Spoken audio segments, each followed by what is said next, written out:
প্রথমে আমাদের আদিবাসী সমাজের পক্ষ থেকে সমস্ত মালদাবাসী তৎসহ বিভিন্ন জেলা রাজ্যের বিভিন্ন প্রান্ত থেকে যারা এই মালদা জেলায় উপস্থিত আছেন ওনাদেরকে আমার হুল জোহার জানাই। হুল অনেকেই হয়তো বলবেন হুল জোহার আবার কিসের জোহার। তো আপনাকে আজকে মনে করিয়ে দিই, আজকে 30শে জুন অর্থাৎ হুল দিবস। হুল দিবস হয়তো আমরা ইতিহাসের বিভিন্ন পাতায় একটু ছোট্ট আকারে পড়েছিলাম যে সিধু কানু চাঁদ ভৈর যে সাঁওতাল বিদ্রোহ 1855 সালের যে ঝাড়খণ্ডের ভগনা ডিগ্রিতে, সেই নেই আজকে সেই হুল দিবস, আজকে 30শে জুন। তো আমি জানি আজকে আমরা এখানে অন্ধ্রের দেশে চশমা বিক্রি করতে এসেছি। তখন বলবেন কেন এরকম কথা বলছেন? এই জন্যই বলছি, আজ 10 জানুয়ারি যখন আমরা নেতাজির জন্ম দিবসে আমরা সমগ্র ভারতবর্ষে তার আমরা জন্মদিন পালন করি, ক্ষুদিরামের যে ফাঁসি দিবসে আমরা সমগ্র পশ্চিমবঙ্গব্যাপী যে বিদ্রোহের দিবস আমরা পালন করি, ভগৎ সিং এবং চন্দ্রশেখরের যে বলিদানের দিবস আমরা বলিদান দিবস পালন করি, কিন্তু এই হুল দিন আপনারা অনেকে হয়তো অবগত নন। ইতিহাসে একটি ছোট্ট করে পড়েছিলেন, কিন্তু আজকে আপনাদেরকে মনে করিয়ে দিতে এসেছি যে এই হুল যে 1855 সালের মহাসংগ্রাম, ইংরেজদের বিরুদ্ধে যে মহাসংগ্রাম শুরু হয়েছিল, সেটা শুধু আদিবাসীদের জন্য নয়। কিন্তু জানি না যুগ যুগ ধরে আমাদের দেশে এই জাতপাতের যে বিভাজন, সেই জাতপাতের বিভাজন দিয়ে আজকে আপনারা আমাদেরকে বঞ্চিত করে রেখেছেন। আমাকে মানতে হবে, এটা আপনারা আমাদেরকে বঞ্চিত করে রেখেছেন। আজ 30শে জুন 2023 সাল পশ্চিমবঙ্গ সরকার কি ঘোষণা করেছে যে সেকশনাল ছুটি শুধু আদিবাসীরাই ছুটি পাবে। তো আমি প্রশ্ন করতে চাই, যারা দেশের জন্য বলিদান দেয়, যারা দেশের জন্য যার রক্ত বন্ধু পর্যন্ত ত্যাগ করে, সে কি শুধু আদিবাসীদের জন্য? আমি জিজ্ঞাসা করতে চাই যে নেতাজি কি শুধু বাঙালিদের জন্য? ক্ষুদিরাম বোস কি শুধু বাঙালিদের জন্যই?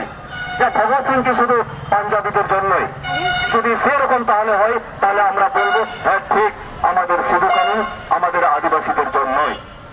কিন্তু না, আমরা জানি কোন বিপ্লবী, কোন মহাসংগ্রামী, কোন জাতপাতের ভেদাভেদে তাকে বাঁধে রাখা যায় না। সে মুসলিম হোক, খ্রিস্টান হোক, আদিবাসী হোক, সাঁওতাল হোক, মেথর হোক, চামার হোক, সে একজন মহাসংগ্রাম, আমার দেশের মহানায়ক। তো আজ সেই 30শে জুন, আজকে আমাদের ভারতবর্ষের বিভিন্ন প্রান্তে যেখানে যেখানে আমাদের আদিবাসীরা ভাই বোনেরা আছে, আজকে আমরা গর্বের সাথে স্মরণ করছি সেই বলিদান দিবসকে। কিন্তু দুঃখ লাগছে, আমরা দেখছি বিভিন্ন প্রান্তে, রাজ্যে, দেশের বিভিন্ন প্রান্তে এই নিয়ে কোনো হেলদোল নেই। তো আমি চাইব, নেতাজির কথা শুনলে আমার গায়ে রোমের কাটা দিয়ে ওঠে। ক্ষুদিরাম সেই ছোট্ট বাচ্চা ছিল যখন দেশের জন্য 18 বছর বয়সে ফাঁসির কাটে ঝুলে পড়ে, আমার সেই ঘটনা এখনো গায়ে কাটা দিয়ে আসে। সেই ঘটনা আমার অনুপ্রাণিত করে, তেমনি আমাকে অনুপ্রাণিত করে সিধু কানুর সেই মহাসংগ্রাম। আপনারা জানেন যে ইংরেজ যে ইস্ট ইন্ডিয়া কোম্পানি 1500 সাল থেকে আমাদের দেশে সেখানে ব্যবসা বাণিজ্যের জন্য করতে আসে। সেই 1757 সালের সেই পরাশির যুদ্ধ, সিরাজউদ্দৌলার সাথে সেই যুদ্ধে সিরাজউদ্দৌলা পরাজিত হওয়ার পর থেকে ইংরেজের সেই ইস্ট ইন্ডিয়া কোম্পানি আমাদের দেশে তার কবজা শুরু করে। কিন্তু সেই সময় ইংরেজদেরকে ফর্সা, চৌড়া, লম্বা চৌড়া চেহারা দেখে অনেক মানুষ বলেছিল যে এরা ভগবানের সমতুল্য। সেই সময়ের কথা আমি বলছি না, এখনো কোন আদিবাসীর কালার দেখে তাকে বিচার করা হয়। কোন মানুষ যদি ফর্সা হয় সে মানে যে অনেক সুন্দর, কিন্তু আমাদের দেশ সেটা আমরা ভুলে গেছি। কেউ রূপে, কেউ দেখতে, কেউ ভালো মন্দ হয় না। যেমন ইংরেজরা লম্বা চৌড়া ছিল, ফর্সা ছিল বলে তারা আমাদের দেশের কোনো ভগবান ছিল না, তারা শয়তান রূপে আমাদের দেশে আবির্ভূত হয়েছিলেন, কিন্তু যারা লড়াই করতে পেরেছিল। কিন্তু সেই সময়কার আমরা দেশের বিভিন্ন মানুষকে দেখেছিলাম ইংরেজদেরকে দেবতার আকারে পূজা করার জন্য। কিন্তু আমাদের আদিবাসীরাই বুঝতে পেরেছিল যে ইংরেজদের অভিসন্ধি এখানে শুধু ব্যবসা করার জন্য নয়, তাদের অভিসন্ধি আমাদের দেশকে সেখানে পরাধীন করার জন্য, তাদের সেই লড়াই।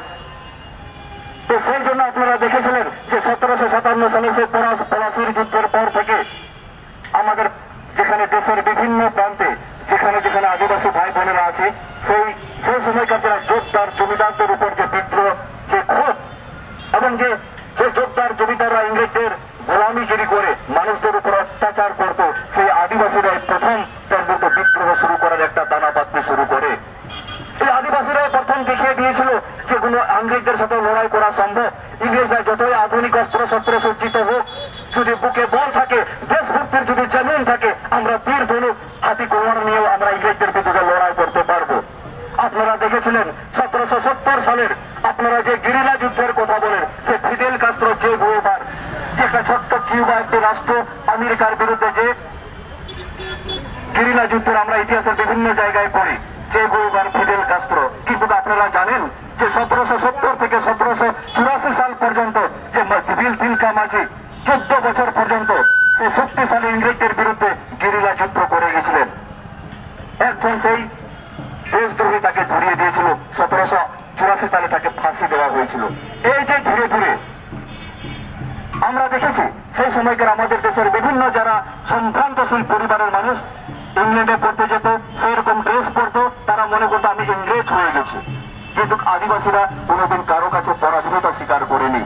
হয় তারা সরাসরি সম্মুখ সমরে লড়াই করেছে অথবা মৃত্যুবরণ করেছে, কিন্তু কারো কাছে সে পরাধীনতা স্বীকার করেনি।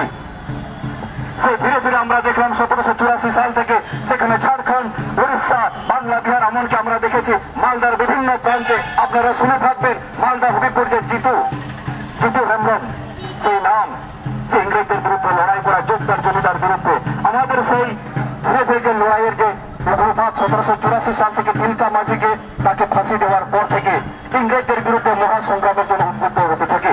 ঠিক আজকের দিনে সেই ভোগনাডিগির তীরে প্রায় 30 থেকে 40,000 নরনারী সেই ভোগনাডিগির তীরে জমায়েত হয়ে তারা সিদ্ধান্ত নিয়েছিল সেই ইংরেজ সরকারকে সেখান থেকে উৎখাত করবে, এবং সেই সময় তারা লড়াই শুরু করে। সেই সময়কার সেই যে অত্যাচারী যে কেনারাম ভগত এবং যে মহেশ দারোগা, আপনারা ইতিহাসের পাতায় একটা ক্রূর ভয়ঙ্কর যে মহেশ দারোগার কথা নাম শুনেছেন আপনারা, যে তার কথা শুনলে মানুষ ঘরে ঢুকে যেত, তার ভয়ে এতটা ভয়। সেই মহেশ দারোগাকে কুচু কাটা করে দিয়েছিল এবং সেই কেনারাম ভগতকে সেখানে মেরে দিয়েছিল। ধীরে ধীরে সেই 1855 সালের 30শে জুন, আজকে সেই দিন আজকে 2023 সাল 30শে জুন, আজকে আমরা গর্বের সাথে স্মরণ করেছি। ঐতিহাসিক ভিনসেন্ট স্মিথ তৎসহ যারা রমিলা থাপার আধুনিক যুগের রঞ্জিত গুলো তারা স্বীকার করে গেছেন। আপনারা দেখবেন যে ইতিহাসের পাতায় 7-8 পাতায় মাত্র 2 পাতায় লেখা আছে যে সিধু কানু, চাঁদ ভৈরব এরা সাঁওতাল জমিদারের বিরুদ্ধে লড়াই করেছিল। বাস সিধু মারা গিয়েছিল যুদ্ধের ময়দানে, কানুকে ফাঁসি দেওয়া হয়েছিল। কিন্তু এটা কেন, কিসের জন্য এই লড়াই বেঁধেছিল, তার লড়াইটা কত দূর পর্যন্ত বিস্তৃত ছিল, তারপর তার কি প্রভাব ছিল, এই নিয়ে কেউ আলোচনা করে না। তো আজকে আমরা বললাম না, প্রথমে বললাম যে অন্ধের দেশে আমরা চশমা বিক্রি করতে এসেছি। আপনাদের কাছে আমাদের যে সিধু কানুর যে গৌরব গাথা, সেই কথা আপনাদের কাছে আমরা আপনাদের কাছে তুলে ধরার জন্য চলে এসেছি। যদি ভাই তোমাদের অসুবিধা থাকে তোমরা গাড়িতে উঠে যাও, বুঝতে পারবে না ভাই, তোমরা আছো। তো যাই হোক, তো আজকে সেই দিনে যে 30শে জুনের আমরা গর্বের সাথে স্মরণ করছি। আমি চাইবো আমরা নেতাজিকে যেভাবে স্মরণ করি, ক্ষুদিরামকে যেভাবে স্মরণ করি, ভগৎ সিংকে যেভাবে স্মরণ করি, রাজগুরুকে যেভাবে স্মরণ করি, আমরা জানি মাস্টারদা সূর্য সেনের যে চট্টাকার অস্ত্রাগার লুণ্ঠন, সেই কাহিনী যখন আমরা পড়ি, সেদিনকার মৃত্যু দিবসে আমাদের গায়ের কাঁটা দিয়ে ওঠে। আমি প্রত্যেকটা আদিবাসী গ্রামে গ্রামে প্রত্যেকটা ভাই বোনদেরকে বলি যে মাস্টারদা সূর্য সেন, প্রীতি নেতা ওয়াদারের কাহিনী আমরা সবাইকে শোনাই, যে এই কাহিনী নিয়ে যাতে আমরা আগামী দিনে অনুপ্রাণিত হয়, আগামী দিনে যাতে আমাদের সমাজ থেকে লিডার তৈরি হয়, যারা আমরা জানি ভ্রষ্টাচারের জন্য বিরুদ্ধে কথা বলতে পারি, অন্যায় অত্যাচারের বিরুদ্ধে কথা বলতে পারি। কিন্তু আপনারা জানেন সেই সময় সেই ভুল বিদ্রোহে সিধু কানু, চাঁদ ভৈরব 4 ভাই, তারপর 2 বোন ভুলু এবং ছানু, মাত্র 17-18 বছর বয়স ছিল। ওরা লড়াইয়ের ময়দানে সামনাসামনি সম্মুখ সমরে ইংরেজদের সাথে প্রাণ বিসর্জন দিয়েছিল। তাহলে ইতিহাসের পাতায় তাদের কথা কেন নেই? শুধু 2-1 থেকে তাই কেন থাকবে? আপনারা জানেন, আপনি যদি ইতিহাস যদি বিকৃত করেন, না ভাই ছাতা রেখে দাও, তোমরা যারা আছে, ইতিহাস যদি আপনারা বিকৃত করেন, সমাজ বিকৃত হবে, দেশ বিকৃত হবে, নিজেদের মতো মারামারি, হিংসা, হানাহানি সবকিছুই শুরু হয়ে যাবে। সেই জন্য সঠিক ইতিহাস পড়া একান্ত দরকার, এবং যারা ইতিহাস রচনা করে তারা সঠিক ইতিহাস রচনা করার একান্ত দরকার আছে। আপনি কাউকে সম্মান দিলে আপনি সম্মান পাবেন, আপনি কাউকে আঘাত করলে কিন্তু আপনাকেও আঘাত দেবে। তো আমরা চাই আমরা যেমন দেশবাসী হিসাবে গর্ব অনুভব করি, আমরা সমাজ ভারতীয় হিসাবে যেমন গর্ব অনুভব করি, আগে বিষয় হিসাবে যেমন গর্ব অনুভব করি, নেতাজি, সুভাষ, বিভিন্ন যারা যারা দেশের জন্য বলিদান দিয়েছে ওনাদের জন্য আমরা গর্ব অনুভব করি। আমরা চাই আমাদের সিধু কানু, চাঁদ ভৈরব, তিলকা মাঝিদের জন্য আপনারা গর্ব অনুভব করবেন। আমার তো মনে হচ্ছে আমার তো এরকম মনে হতে পারে যে নাকি সেটাও নাকি মনে হয় সংরক্ষণের জন্য লড়াই হয়েছিল, ওই জন্য আপনারা সেটাতে কারো কোনো মাথা ব্যথা নেই। আপনারা জানেন আমরা যখন কোনো বিষয়ে কেউ এগিয়ে যায়, কেউ খেলাধুলা যখন কেউ ভালো পারদর্শী হয়, কেউ ভালো লেখাপড়া পারদর্শী হয়, তবুও আপনারা বলবেন এই সংরক্ষণ কোথায়। তাহলে আমি কি প্রশ্ন করতে চাই, 1855 সালে 30শে জুন সেদিনকে সংরক্ষণের কোটায় লড়াই হয়েছিল?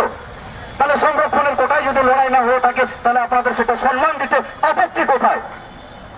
আমি সেটা জিজ্ঞাসা করতে চাই। আপনারা জানেন ভারতবর্ষে মাত্র 3 জন মানুষ সেই সময়কার সবচেয়ে বড় পরীক্ষা ICS সেটাকে পাওয়ার পরে দেশের জন্য ত্যাগ করেছিল। একজন হচ্ছে নেতাজি সুভাষ চন্দ্র বসু 1922 সালে, একজন হচ্ছেন জয়পাল সিং মুন্ডা 1928 সালে। সেই জয়পাল সিং মুন্ডা, তিনি মুন্ডা টাইটেল লিখতেন না, কেন কি সেই সময় কেউ আদিবাসীর নাম শুনলেই, এখনো কেউ যদি আদিবাসীর নাম শুনে সে তখন ছিটছুটকারি শুরু করে দেয়, এর হয়তো কোনো গুণই নাই, এর হয়তো কোনো যোগ্যতাই নেই। সেই জয়পাল সিং মুন্ডা, আপনাদেরকে বলে দিই, 1928 সালে ভারতবর্ষ প্রথমবার অলিম্পিকে স্বর্ণ পদক প্রাপ্ত করে সেই দলের প্রথম ক্যাপ্টেন হচ্ছে আদিবাসী জয়পাল সিং। এবং সেই জয়পাল সিং 1967 ভারত স্বাধীন হওয়ার পর তিনি মুন্ডা লিখতে শুরু করে দেন। উনি যদি হয়তো তখনও যদি জয়পাল সিং মুন্ডা লিখতেন, হয়তো তাকে দলে নেওয়া হতো না। এই যে এটা বিভাজন, আমি এটাও বলছি, মাত্র 3 জন, একজন সুরেন্দ্রনাথ ব্যানার্জি, ওনাকে ICS থেকে বরখাস্ত করা হয়েছিল, এবং নেতাজি সুভাষ 1922 সালে নিজে স্বেচ্ছায় ICS পদত্যাগ করেছিলেন। তেমনি একজন জয়পাল সিং মুন্ডা, তিনিও সেখানে দেশের জন্য লড়াই করার জন্য ICS ত্যাগ করেছিলেন। এই সময় যারা আমরা গ্রুপ ডি চাকরি পরীক্ষা ছাড়তে চাই না, তারা সেই সময়কার ICS চাকরি তাদের পদত্যাগ করেছিলেন। তো আমি আজকে মালদা বুকে সমস্ত জনসাধারণকে, আজকে এই মাধ্যমে আমি দেশের সমস্ত জনসাধারণকে বলতে চাই, আমি আপনাকে ভালোবাসি, আপনি আমাদেরকে ভালোবাসুন। আমি আপনাদেরকে সম্মান দিব, আপনারা যদি আমাকে সম্মান দেন, আমি আপনাকে সম্মান দেব। আপনি যদি আমার উপরে আঙুল দেখান, আমি আপনাকে আঙুল দেখাবো। আমি চাই না আমাদের দেশ কবিগুরু বিশ্বকবি রবীন্দ্রনাথ ঠাকুর বলে গেছেন, নানা ভাষা নানা মত, নানা পরিধান, বিভেদের মাঝে দেখে মিলন মহান। আমরা চাই আমাদের ভারতবর্ষ আমরা একসাথে থাকতে। আমরা চাই আমাদের দেশ যে বিভেদের মাঝে যে মহান মিলন, আমরা সেভাবে থাকতে চাই। কিন্তু যার যেটা যোগ্যতা, তার যেটা সম্মান, তাকে অবশ্যই দিতে হবে। আমি চাইবো আজকে অন্ধের দেশে আমরা আয়না বিক্রি করছি, আগামী দিনে যাতে আমরা মালদার বুকে দেখতে পাই না। আজকে আমি দেখেছি রাজ্যের বিভিন্ন প্রান্তে যারা আধার কাস্টের মানুষরাও এই হুল দিবসকে সম্মানের সাথে পালন করছেন, কিন্তু সেটা যত সামান্য মাত্র 0.1% হবে না।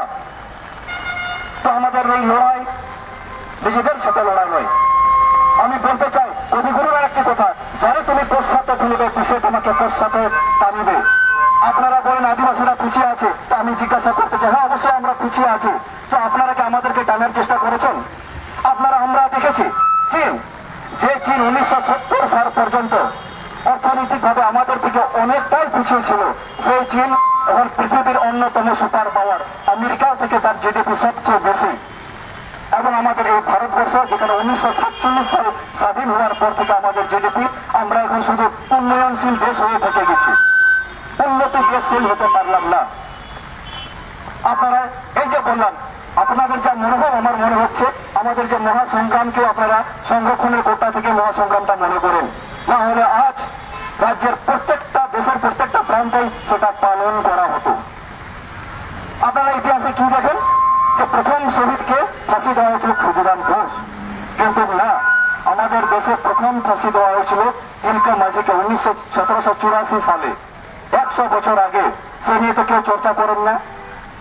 আমি চাই, আমি ক্ষুদিরামকে ছোট করছি না, ক্ষুদিরামের সেই এত বাচ্চা বয়সে যা দেশের জন্য দেশপ্রেম ছিল, সেটা অন্যান্য কোনো মানুষের কাছে আমরা দেখতে পাই না। কিন্তু আমরা বলতে চাই, যেখানে 1784 সালে তিলকা মাঝিকে ফাঁসি দেওয়া হয়েছিল এবং 1855 সালে কানু মুর্মুকে ফাঁসি দেওয়া হয়েছিল, সেই কথার উল্লেখ নেই কেন? আপনারা কি বলবেন? ইতিহাসের বিভিন্ন কথায় আমরা দেখব যে 1857 সাল থেকে মহাবিপ্লব মঙ্গল পাণ্ডে ঝাঁসি রানী যেটা শুরু করেছিলেন, তার 2 বছর আগে 1855 সালের সেই লড়াই তাহলে কি ছিল? ঐতিহাসিক ওনার পাঠ্যপুস্তকে সাঁওতাল বিদ্রোহ নিয়ে 180-82 পাতার সেখানে বই রচনা করেছেন। সেটা বিভিন্ন লেখকের বই দেওয়া আছে, 100 পাতা, 150 পাতা, 200 পাতা, কিন্তু ইতিহাসে আপনারা 2টি পাতা আমাদের এই গর্বের গাথাকে, গৌরবের গাথাটাকে আপনারা ছোট করে দেখিয়েছেন। তো যাই হোক, আমি চাইবো আগামী দিনে আমাদের মধ্যে একে অপরকে বোঝার, একে অপরকে সম্মান দেওয়ার ভাতৃত্ববোধ আবার গড়ে উঠবে। আমরা আগামী দিনে অন্ধের দেশে নয়, আমরা চোখে যারা দেখতে পাই তাদের দেখুনই আমরা চশমা, আমরা ভালোবাসা বিক্রি করতে আসবো। তুমি আর একবার সবাইকে, সমগ্র মালদাবাসী তথা এখানে সমগ্র রাজ্যবাসী, দেশবাসীকে আমাদের হুল মানে বিপ্লব। আপনারা অনেকে যারা দেখেছেন সাঁওতাল বিপ্লবকে হুল বিপ্লব, হুল মানে বিপ্লব। তো যাই হোক, আমি সবাইকে আরেকবার সম্মান, শ্রদ্ধা, ধন্যবাদ জানিয়ে আজকে আমাদের এই বক্তব্য আমরা বিভিন্ন আজকে মালদা পরিক্রমা করছি বিভিন্ন জায়গায়। সকালে হবিপুর থেকে পাকুয়া, গাজল, ওল্ড মালদা হয়ে আমরা এখন মালদায় পৌঁছেছি। এখান থেকে আমরা মালদার বিভিন্ন প্রান্তে, গ্রামে, গঞ্জে, শহরে, সব জায়গায় আমাদের এই আজকে পরিক্রমা চলবে। তো আমি আরেকবার ভাইরা একটু তোরা জোরদার স্লোগান দেবার, যদি আমাদের মনে হয় আজকে আমি স্লোগান দিচ্ছি, আপনাদের যদি মনে হয় সেই স্লোগানের সাথে আপনারাও স্লোগান দেবেন, দিতে পারেন। যদি মনে করেন সংরক্ষণের কোটা থেকে এই যুদ্ধ হয়েছিল তাহলে আপনাদের দিতে দরকার হবে না। আমরা স্লোগান দিয়ে আজকে আমাদের এই এখানকার যে বক্তব্য আমরা শেষ করব। ভারত কিষাণ জিত কর,